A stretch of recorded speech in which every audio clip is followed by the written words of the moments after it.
Welcome back to Hoops HD, everybody. It is some ungodly hour in the morning. That means it's time for our Day 10 Championship Week video notebook. Wake up, Griggs. Okay. I'm your host, Chad Sherwood. David Griggs next to me. That strange four box below us is John Salika. We have an Yeah. audio only today, I believe. Yeah, we Um, got Rocco, Titel, me, and Chad. We're yes, celebrating great moments in Hoops HD Championship Yeah, Week yeah. history. that was last night. Um, Yeah. but yes, this is our Championship Week video notebook, where we review anything and everything that happened in college basketball on each day of Championship Week. So if you didn't bother watching the games, all you have to do is watch us. Correct? Yeah. Correct. Yeah. I didn't watch Uh, the games. no, you're just gonna watch the show and then you'll find out what happened. Right, yeah. let's uh let's get right into things here. And well, the actual real selection committee began meeting today. They had their Yeah. first meeting, and they had Griggs. Oh, It's they on had the screen. they had their big pasta dinner. It was You know, pasta dinner just day top of the line pasta. There you go with like the Chef Boyardee beef ravioli this year in meat sauce. in meat Right sauce. out of They the can. Yeah. upgraded. Yeah, right out of the can. They used So to do Are meat we sauce, sure did this they? isn't what we gave Griggs for I had this pasta and dinner? SpaghettiOs. Oh man, it was good. I hope you didn't check the expiration date. You know that stuff in the puppet bunker there has been kicking around for a while. It's in cans. It's perfectly fine. A little rusty, but that's all. Uh, We gave Yeah. out three automatic bids tonight and a lot more exciting action, tons of games to get to. Let's start with the three auto bids, though. McNeese State, as predicted, absolutely took care of Nichols State, and congrats to them. They are on their way, or McNeese, I'm sorry, not McNeese State. This says McNeese Yeah. State. I like McNeese better. We'll fix that for next season.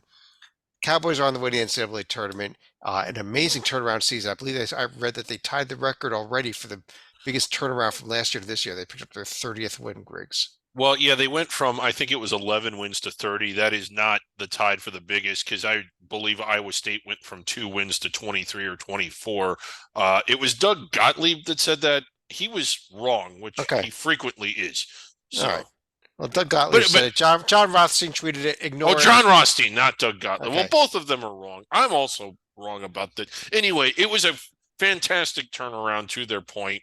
It's too late to get all of the facts straight. But one of the things that you have repeatedly heard, not just during the game, but in the coverage of the Southland tournament, is you don't want to see McNeese State in the NCAA tournament. If you're a 4 or 5 seed and you see their name called, you're going to lose sleep. So here's a radical idea. What about giving them the seed that fits what they should be at 10 or 11?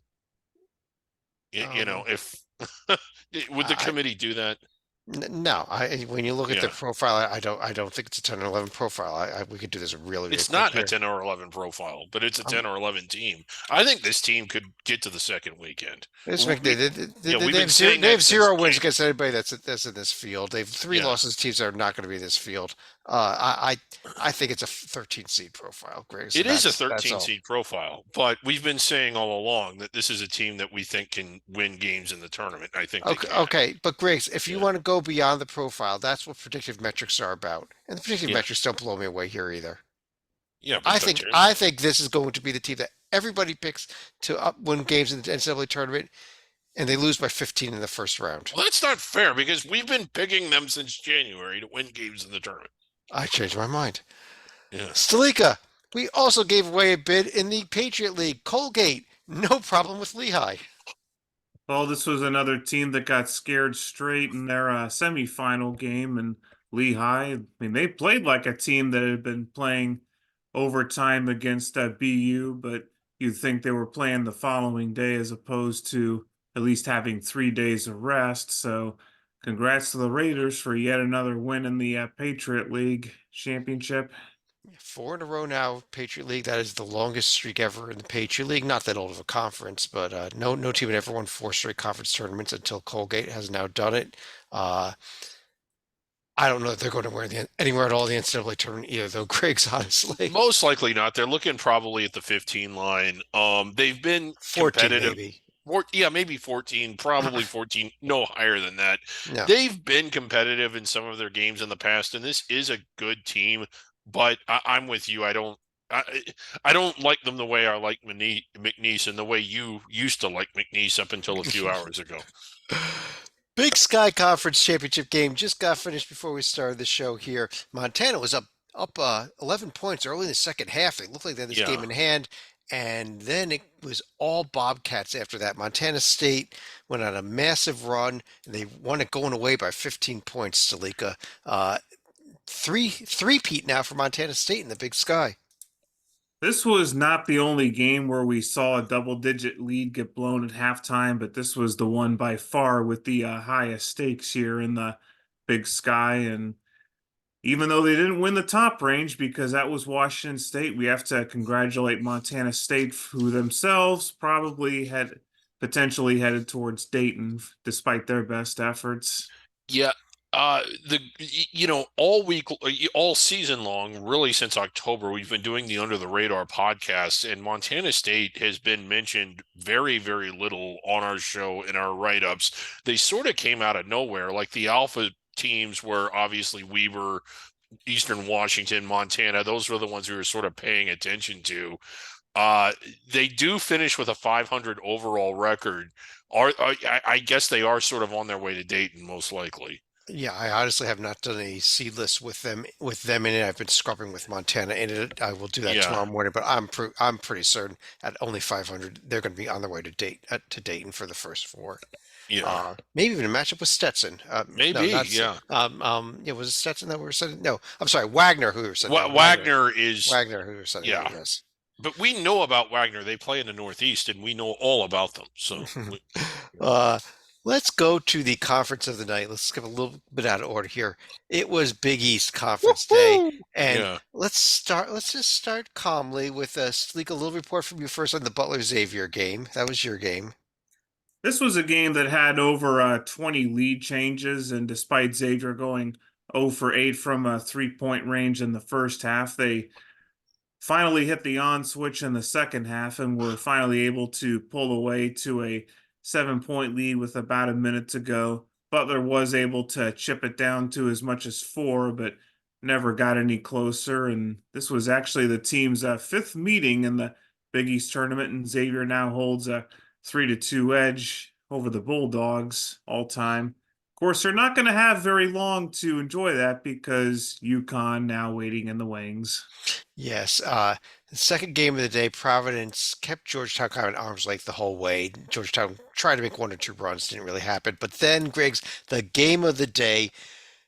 This was the game we called last night. We called it a scrimmage. We called it don't even bother Yes. watching it. And it ended up being the game that we were all glued to while there were 7 or 8 other 1 point games coming down to the final minute at the same exact time. But Yeah. Villanova DePaul. Well, it was a game. I'll give you my experience of it here in the bunker. It was a game that when it tipped, I didn't even turn it on. And you're sort of following the score and you're thinking, man, Nova's got to wake up. And then you're getting the updates on Twitter in our little chat group and email thread. And apparently the Garden was losing its mind.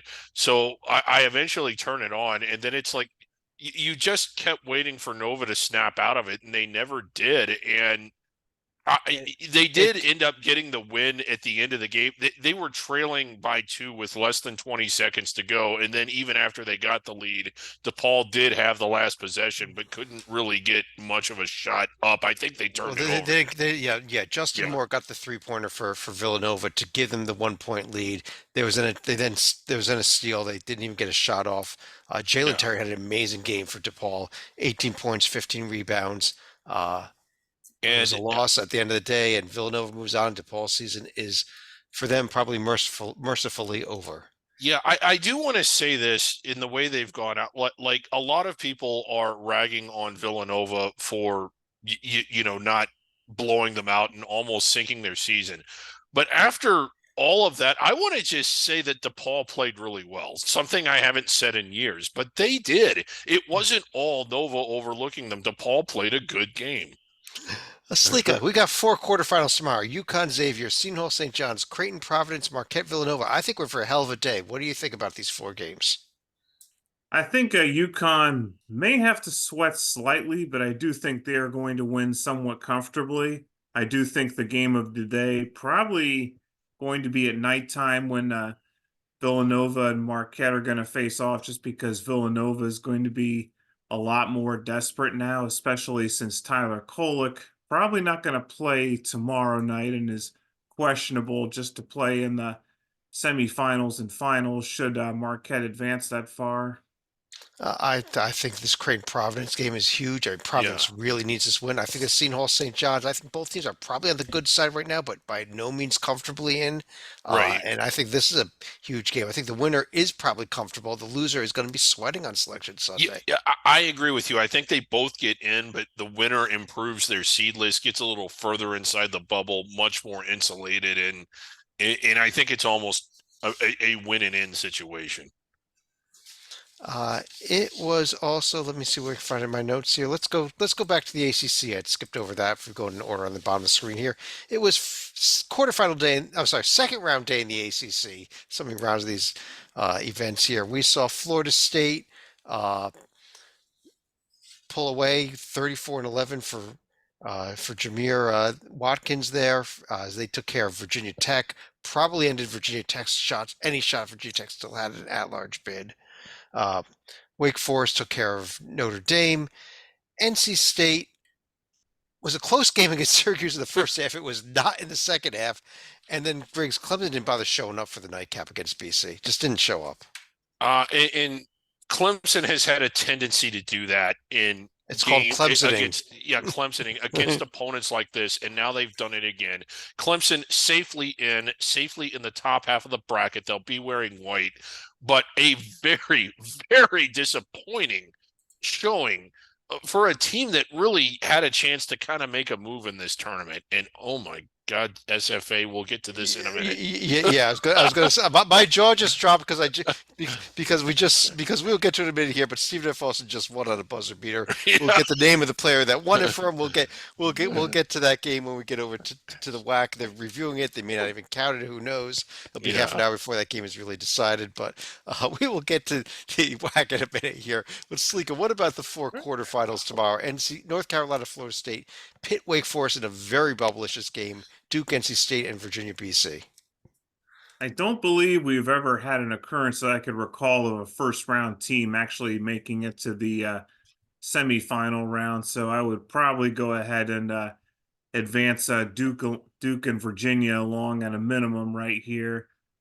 North Carolina, I don't see them being challenged by Florida State, but Pittsburgh and Wake Forest, I think this is obviously going to be an elimination game right here, and I would probably have to give Pitt an edge just on rest alone here. Yeah, I can see that, but did Wake Forest really work up too much of a sweat today anyhow? I don't know. Yeah. Greg, you don't see North Carolina or Duke or even Virginia getting upset tomorrow, do you? Although If they Virginia maybe has had its Virginia, moments, yeah. as good as Boston College has played in both their games. I mean, they beat a Final Four team from a year ago and a pretty good Clemson team. BC might be on their way to the Elite Eight. I mean, the way they're going. But if North Carolina shows up, no, I just can't see anybody beating them. Fair enough. Stalika, what do we Okay. got here? Okay. What? Looked like we had sort of some like a QR code on Stalika's screen. I felt like we were trying to light a match and see if we could get the mini cam up, but that is not happening. Alright. Big Ten tournament. It was first round day. Maryland took care of Rutgers. Penn State took care of Michigan. Any thoughts about either one of these games, Griggs? You have about 3 seconds. All I'm going to give you on them. Let's see. Jawan Howard, will he be back next year? I don't know. Not a whole lot of thoughts on these games. Okay, real good. Let's move on here. Griggs, I'll stick with you. Tomorrow's second round day. Much more interesting. Michigan State, Minnesota, a game Michigan State really needs. Wisconsin, Maryland, a game Wisconsin really needs. Mm-hmm. Indiana, Penn State, a game that nobody even wants to bother seeing. And right before that, Iowa, Ohio State in a fascinating game, I think. Well, this is a fascinating game because neither team has a tournament caliber resume, but both are playing like NCAA tournament caliber teams. It took them too long to get there, but they're there. And for that reason alone, that's what makes this game interesting. You had jumped on Ohio State, I think, before anybody else, and we both like Iowa. I think the winner of this game has a path to get inside the bubble without winning the championship. It might mean needing to win another game or probably two, but the way they're playing, it's not out of the realm of possibility. And this is going to be a high caliber game. I agree. Yeah. Slika, do you see any upsets here in these 4 games in terms of seeding at least? Well, normally about a few weeks ago, I probably would have said absolutely Penn State, but unfortunately, Indiana has decided to wake up for at least the final 4 games. But I think the real upset could potentially come not tomorrow for Thursday, but rather on Friday when the Hoosiers could be a contender to actually knock out Nebraska. Oh, I like that pick. I think Nebraska's the most vulnerable team here, and it's just weird that they get Indiana. Yeah. If anybody other than Indiana, I would definitely be picking over them, but it's kind of a coin flip for me when we get there. But we'll talk about it tomorrow night. It was Big 12 second round day, which began with BYU taking care of UCF and TCU Oklahoma. I don't think was even as close as that final score was, Griggs. Not really, no. TCU really needed that win. I think that's enough to get them in. Maybe not for our committee, but it was one they really needed. An amazing scene at the end of the first half here. TCU is inbounding the ball with about a second left, about 2 seconds left, trying to get a long distance shot, intercepted by Oklahoma, who makes a pass. They try to get the half court shot. It gets partially blocked, grabbed back by TCU, 3/4 court shot that goes in. You gotta watch it. Micah Yeah. Peavy makes a shot. It was an amazing back. It was one of those whoa moments in a game. 2 turnovers and a 3/4 court shot to end the first half. Yes.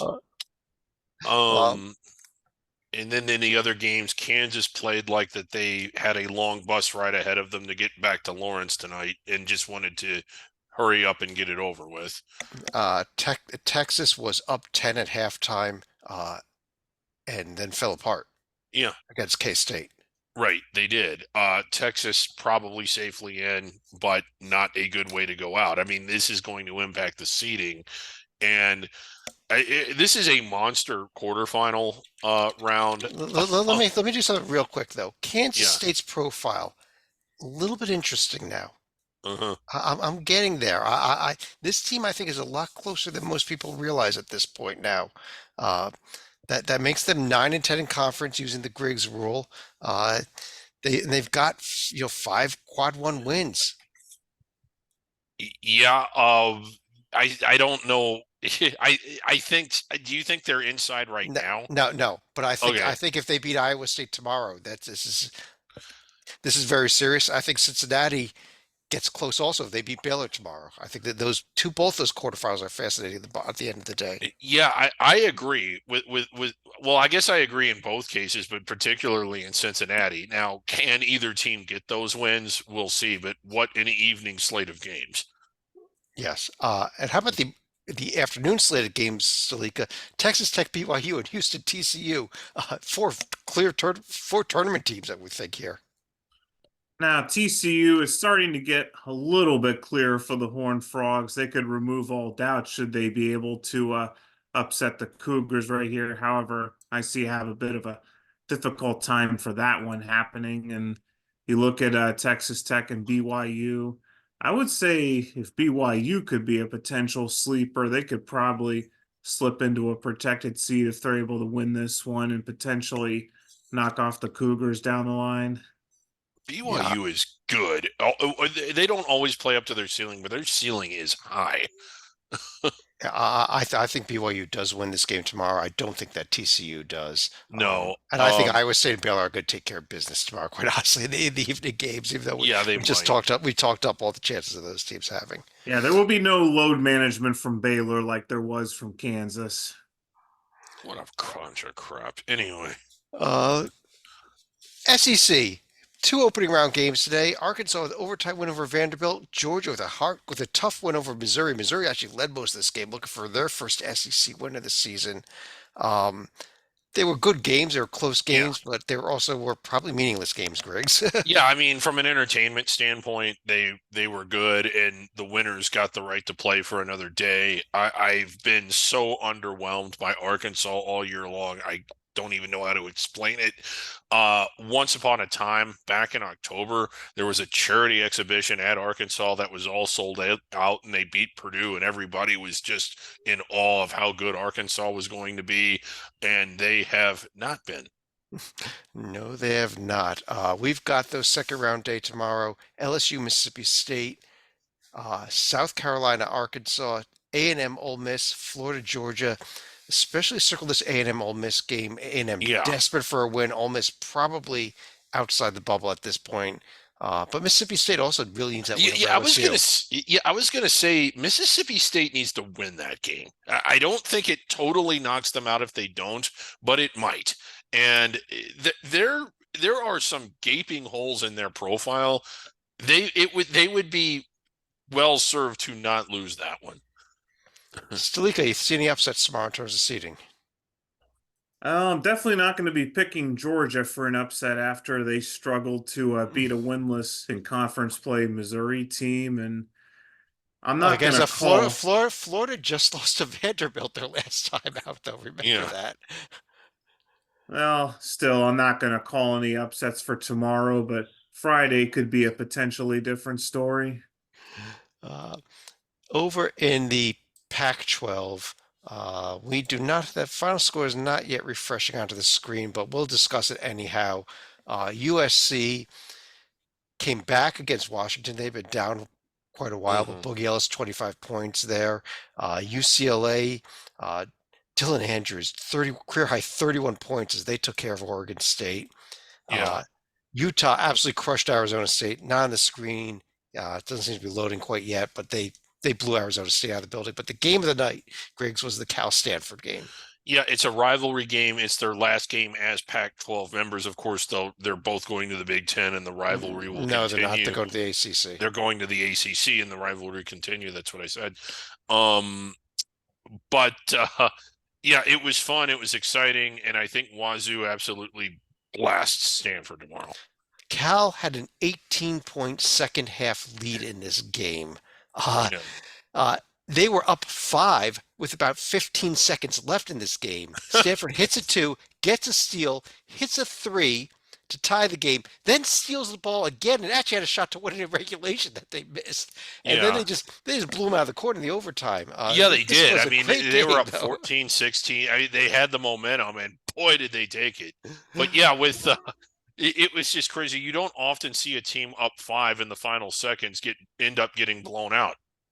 I should But also add that's the second year in a row that a Mark Madsen team has had a meltdown like that in the conference tournament. Let's not forget Utah Valley also blew a big lead in the WAC last year while Madsen was still coaching the Yeah, Wolverines. quick update. There's that final score, 90-57. Utah absolutely crushed Arizona it State. was not. I mean, it was not as close as the score indicates. What do you think, Griggs, about tomorrow's games, though? Arizona, USC, Oregon, UCLA, Wazoo, Stanford, Colorado, Utah. I'm kind of fascinated by this Oregon UCLA game. Oregon was sort of inching their way up to the bubble, and if they could somehow beat Arizona in the semis, are we going to be taking a serious look at them? And UCLA, while they've been disappointing for a lot of the season, there's been parts of the season where they've actually looked kind of good. The rest of it, I am not big on this Utah team. A lot of people have them on the bubble or even inside of it. I'm not getting it. I No, also am no, not. not after they got swept by the Oregon schools 10 this Yeah, season. I think Utah fell. yeah, Utah needs 2 more wins at least. They might need yeah. 3 more. I'm also not super big on Colorado. So obviously, I think that is an absolute must win for both of them.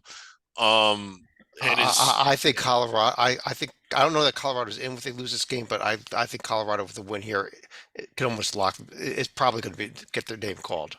Uh, okay. because if they then lose to Wazoo, they're not going to take a bad loss. Yeah. And I think Arizona and Wazoo roll. Okay. Oregon UCLA then will be the game of the day probably. Yeah. which means that'll be a blowout also. Yeah, probably so. Both USC and UCLA, though, have been both playing a lot better lately, especially USC. I would not be shocked if USC gives Arizona a game. Remember, they just beat Arizona, just beat them a Yeah. week ago. Uh, Yeah, I guess they did. Yeah. Forgot about that. uh, Stalika, it was first round day in the Mountain West Conference where Fresno State, uh,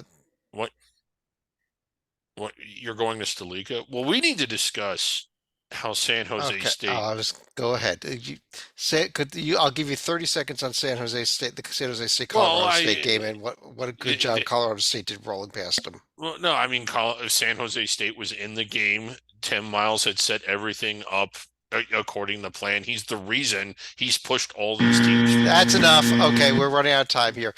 New Mexico crushed Air Force. This Wyoming Fresno State game, though, what was amazing here was Isaiah Pope had 22 points, was leading the way for Wyoming. I'm sorry, was leading the way for Fresno State with 22 points. They were down 8, and he fouled out with about 6 minutes left.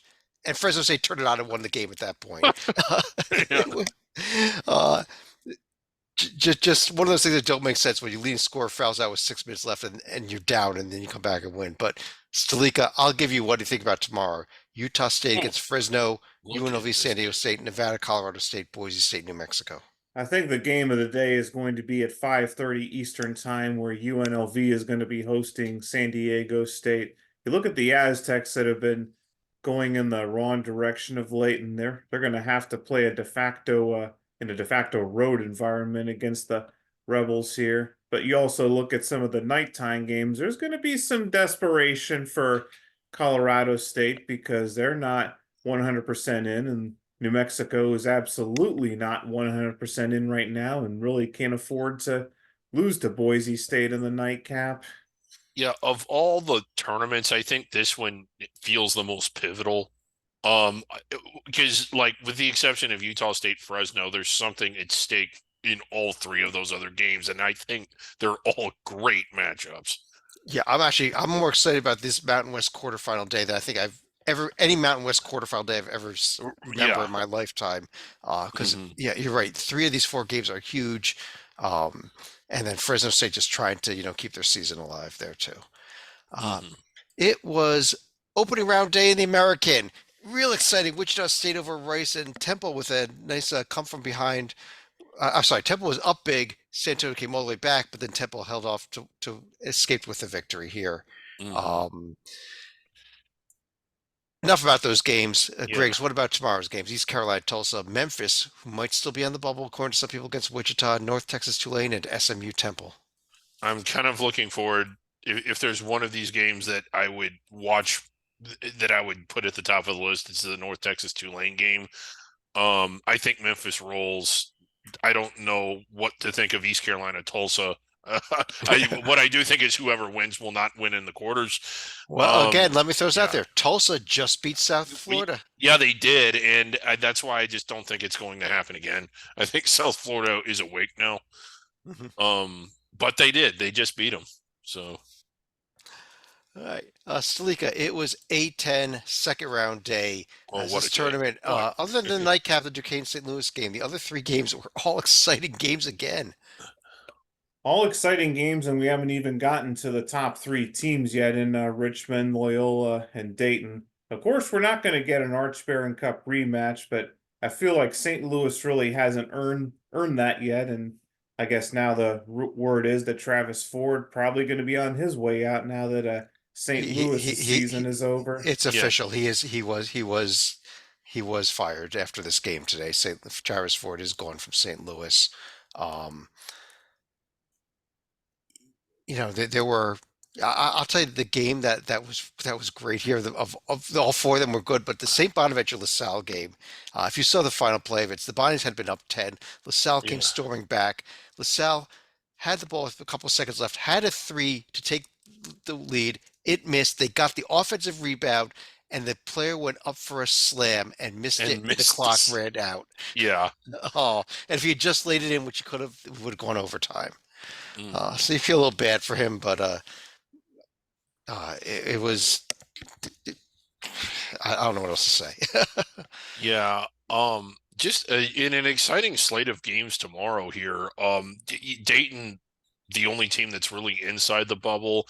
But you got Richmond and Joe's. Richmond, of course, the first place team. Joe's had their moments early on. And Richmond might still be on the bubble, so they really need this. Yeah, They may have an at-large shot, but they need this game to get that. they absolutely do. VCU, who's been playing at a high caliber despite the 5 seed going up against you. I mean, Loyola has shown out, especially in the latter part of the season, and then of course Dayton. I don't know. Another fun day of games in the Atlantic 10. We're not going to get the Arch Baron Cup, which is good because in a week this venue will be hosting NCAA tournament games, and I would just be afraid that the damage sustained to the venue had there been an Arch Baron Cup would not have been recoverable. It was first two quarterfinals of Conference USA today. Sam Houston, no problem with Florida International. Louisiana Tech did have a huge problem. This was the team that we all thought was going to win this tournament. Yes.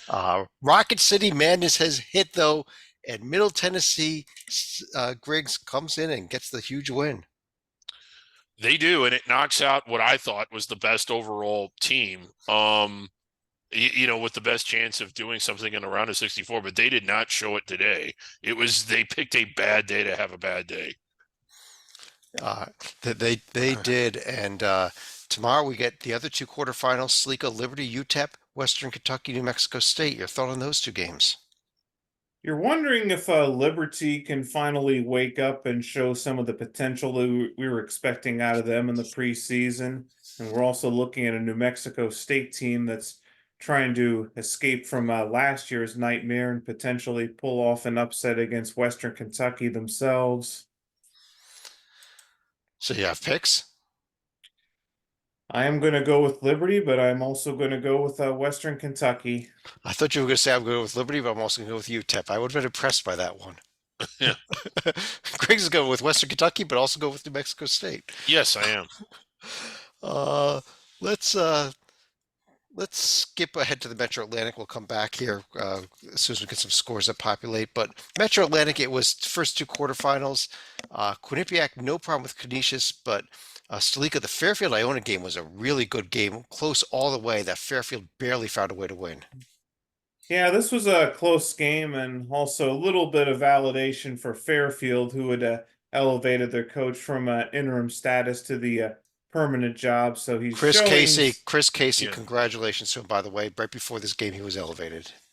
Go ahead. Yep, and for this game right here, we actually have seen chalk hold up so far, and we'll have to see if that still holds true when Marist and a coin flip between Ryder and St. Peter's tomorrow night. Yeah, I think St. Peter's beats Ryder. I think Marist takes care of Niagara Griggs. That's my call for tomorrow's remaining two quarterfinals. Yeah, I agree with Marist. The other one's kind of a toss up for me. I keep waiting for Quinnipiac to let us down, or Quinnipiac, excuse me. Really impressed with them today. Not that you would expect them to struggle much, but they blew them out like a 1 seed should. Right, and in a conference that the 1 seed struggles a lot in the quarterfinals, they did what a Yeah. 1 seed should. They get the day off now also until Friday's semifinal. MEAC, we had two quarterfinals, and Norfolk State, no problem with Coppin State. NC Central kept looking like they had it. Maryland Eastern Shore done. Maryland Eastern Shore kept fighting back. Actually cut it, I believe, to 2 in the final minutes, but NC Central did barely survive, and the top two seeds advanced. Mm-hmm. So chalk holding so far. Interesting day tomorrow. Stolica called this yesterday, and the more I think about it, the more I think he might be right. This is a live wire Howard team. If they get by Morgan State, that's a big game on Friday. Slico, how about South Carolina State, Delaware State? These are two former bottom of Division I teams here that are going head to head. Might have both won the Centenary Award. We'll have to double check on that. Well, Delaware State has the more recent Centenary Award. I don't think South Carolina State has ever held that, but then again, the university itself was on the bubble as far as whether or not it was going to continue to exist, but they've been able to hold on for the time being. However, I could probably see South Carolina State and Howard moving on in these games. Okay. Uh, it was also first two quarterfinals in the SWAC today. Uh, the first game was actually the bottom game there, and huge upset in terms of seeding at least, although Alcorn State came in with a losing overall record, even though they're the number two seed. Yeah, They lose to Alabama A&M. I think I called that last night, if I you recall did. correctly. You did. Yeah. Grambling got everything they could from Alabama State, and Alabama State that had just beaten them at the end of the regular season, but did survive and get to advance as well, Griggs. Yeah, Grambling was one of the better stories I think in all of college basketball. We had been hyping them all year, and watching it today, it's like, is this how it's going to end? But they did get the win. They are still alive, and 2 wins away from finally getting to that NCAA tournament. Yep.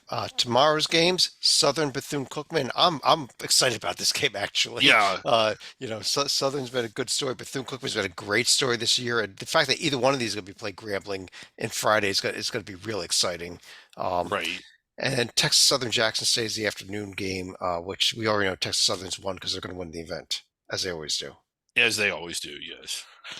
Let's So do it it. used to be Jackson State that had the history of winning this thing consistently, but as you pointed out, now it's Texas Southerns. Let's go to the WAC, and what a day in the WAC. Began with an overtime game between California Baptist and Utah Valley. Let me find my WAC notes here. I'm on the wrong page. Utah Valley had been down No, had been down you're right. 12, came storming back, tied the game, forced overtime, but California Baptist actually rolled in the OT period there. Yeah. But that was not the game. The game was the one that we just saw here, and AJ Kajus, C-A-G-U-S-T, I'm not certain how to pronounce his name. I apologize if I mispronounced it. With the three at the buzzer. Yeah, SFA, wild scene. Yeah, it was close all throughout, and then the game-winning three was kind of a half. I mean, it was very close to half court. It went in. Well, it wasn't really. It was about a couple feet beyond the 3-point line. I saw a couple replays of it, but we'll pretend it was a half court shot. Well, How when about I that? looked at it, it looked like it was a half. Well, again, because I was doing the show, I was so entrenched into Well, this. if you had but- watched this show before, you would know what happened, and then you wouldn't have been doing the show. Right. We're live on tape delay, but SFA with the buzzer beater moving on and sets up a game against UTA. I guess we're gonna move on to tomorrow's games. Go ahead. What do you think of these two games? Texas Arlington, SFA, Seattle, California Baptist. I kind of think I think Seattle and UTA roll. I agree with you on Seattle. I think this bottom game may be a really good game here. Stephen F. Yeah, Austin, yeah, UT Arlington. Stephen F. Austin had a lot of life during the season, so I think that this could be a good one.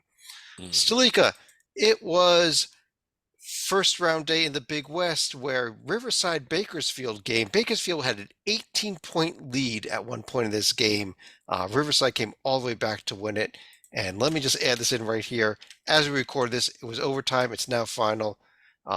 Cal State Northridge, close game throughout. Overtime win over Santa Barbara. We kind of alluded to it earlier when talking about the Big Sky with big leads getting blown. It was down to an 11-point lead that Bakersfield had at halftime, and by the second half, that lead had completely dissipated. And you look at UC Santa Barbara, we had a little bit higher expectations, and a disappointing season for the Gauchos mercifully comes to an end against a Northridge team that themselves I could easily see beating Hawaii, and we'll see if they have another upset in the tank against UC Davis. I agree with you on the Hawaii upset by Yeah, Northridge I upsetting understand. Hawaii. What do you think, Griggs, about Long Beach Riverside tomorrow? I'm. I think it could be a good game. I'm going to go with the Beach. They're one of those teams that I think should have been better throughout the year, but has shown it at times. And like everybody else, or most everybody else, I want to see another black and blue rivalry game. So, But I should also because add, I want to see it. Go ahead, John. even if we don't get the black and blue, we still have the Rivervine game as a nice consolation prize. We will get one of the. We will get We'll one get of those one two. or the other. Yes. All right. That's it for all of today's games. all of tomorrow's games with one exception. We have one more conference kicking things off tomorrow. It is quarterfinal round day in the Mid-American. 4 quarterfinals. Sleek, I'm going to you. This is in your backyard here. We got Toledo, Kent State, Central Michigan Bowling Green, Akron against what you call Mother Miami, and Ohio Western Michigan. What do you think about these 4 games? I would say if ever there was an opportunity for a 1-8 upset, it would probably be Kent State, but the Golden Flashes have never been able to get it going this year. And Central Michigan had gotten off to a decent start themselves, but I think they've also started to fall off the table a little bit of late. And Bowling Green, who's had some life, it would not shock me to see the Falcons actually make it to the conference championship game out of the top half of the bracket. Really, I think Toledo's a team that's playing the best in this conference right now. Akron has completely fallen apart, and Griggs, I think Akron might lose to Miami tomorrow. They have just come off the rails. I mean, the train just derailed, and this was a team that was looking so good just about 2 or 3 weeks ago. I don't think they lose to Miami, but my God, are they not playing well? I know Akron has been collapsing, but you can never trust Travis Steele in March, so I will just leave it at that. However, if you're looking for a team that I think ultimately wins a thing, it's going to be the bottom half of the bracket, but I think it's the OU Bobcats. So you can go the Bobcats. I'm going Toledo. Griggs, where are you going? I'm going Ohio. They were going to be my pick. I was big on them coming into the year. And while they didn't always live up to it, I liked how they were playing down the stretch for the most part. I think they're well coached. I think they got good pieces. I'm with Stalika. I think it's Ohio. Let's jump over to our survival board. This is where we are tracking how many teams are left with a chance to win the national championship. And heading into the day, there were 192 teams left. As a result of today's action before we started the show, I can't see the survival board, Chad. You can't? It's not on the screen? It's the the MAC survival tournament. board is hidden like my webcam. Yeah, it's the MAC tournament that's on the screen. Okay, let's try this again. I think I hid the wrong screen share. Do we see the survival board now? Yeah, it's there now. Yes. I think we had the wrong screen share up, which is you probably weren't seeing the profiles I was pulling up earlier also. That's okay. Look at you want the profiles that we're talking about? Look in the team sheets up top there. They're all up there. There were 192 teams left with a chance to win it all entering play today. As a result of today's games, heading into our show tonight, we had 158. That is actually, I believe it's down to 155 since 3 games have gone final since we started this show. 155 teams left with a shot to win it all. We also have teams in various categories here, though. Griggs, you want to explain a little bit about that? Well, there's I guess 3 basic ones. They're the locks. Those are the teams in blue. Those are the teams that the that the selection committee must take. So tonight, this night, as they finished ate their spaghetti and had their ice cream, they were putting these blue teams into the field, correct? Yeah, that's what they would have done at the end of the night. And they don't have the reason this board is so important is because they just don't have time to do all this. Like they had the spaghetti dinner and cocktails afterward, and then the ice cream social. And by the time that was over, they don't have time to look at the scores or look at profiles or do anything like that. So they just come to the board and they see who's in blue, and those teams are in. They select. Those are the teams that are in. And the teams that are red, they do not put in because they're told not to put those teams in. They cannot put Montana in. They cannot put Weber State in. They cannot put West Virginia in. Right. They can't put any of those in. And every now and then a committee member will suggest, well, we want to put Weber State in, and they're reminded that they can't. Yes. There's also teams that are listed as auto bid only. Those teams could come in at some point. They could win the auto bid, but for now they should not be. If they're discussing the at-large bids, which is what their first task is choosing the at-large teams, they should not be discussing UC Irvine. They should not be discussing St. Bonaventure. They should not be discussing Xavier. I'm sorry about that. Yeah, we're not going to discuss Xavier till the 2024-25 season in that regard, but we will see when. Yep, and I was going to say that we were talking about Kansas State earlier in the show here. Kansas State's in green, so if they come to this board, Griggs, to find out if Kansas State is in or not, what does the board tell them to do? Well, we tell them that they have to kind of decide for themselves. Like they'll have to discuss that, there isn't a lot of time for it. We try not to put too many teams in green, but that's one of those where, it's like you've had enough ice cream, you've had enough beverages. I'll tell you what, we did them a favor today. Last night, Butler was in green. When Butler Yeah, lost today, we moved Butler to red for them. We did them. yeah, We took care of one of the green tees for them, and we'll right. probably take care of a few more as time goes on here. Yes, we probably will. Yeah, If Seton Hall, if St. John's makes a run to the Big East Tournament Championship game, they're we'll probably probably going bring to them be blue. into we'll put them in blue for them. We're going to do them some favors here. We're not done. Yeah, We'll help you out still. We're not done yeah, yet. we're not done. Yeah. Let's see.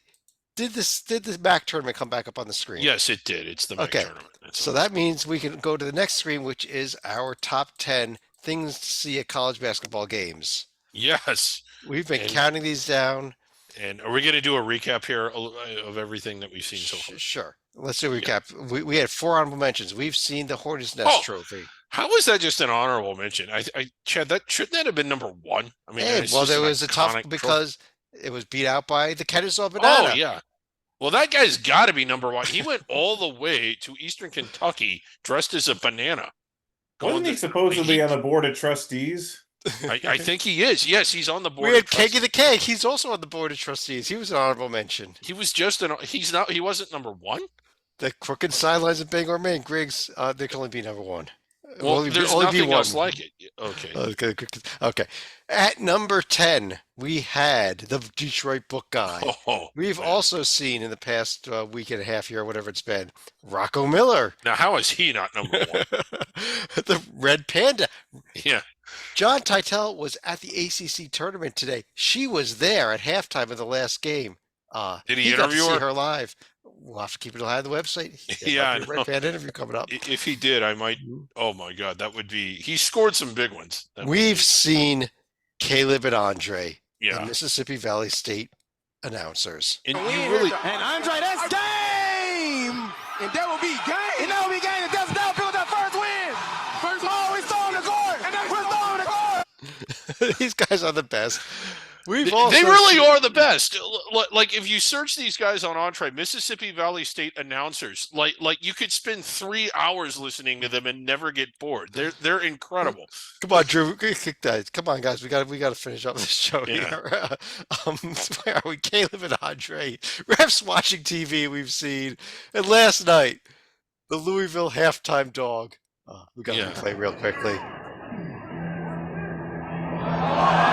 Oh. Anyhow, That's number 2. number 4. So you're saying deuces are wild? Yeah, Here's our newest Edberg. God, this show's going off the rails here. yeah. Drum roll, please. Number 4 thing to see at a college basketball game: the Big Sky floor sweeper. Oh yes, and the Big Sky tournament wrapped up tonight. I was very, very upset with ESPN's coverage of this event because back when this was on the Big Sky Network and then Pluto, Yeah. they would have between games and at half times that the Big Sky floor sweepers, and it was a Twitter sensation. I mean, it was awesome. I've never seen halftime entertainment as compelling as this.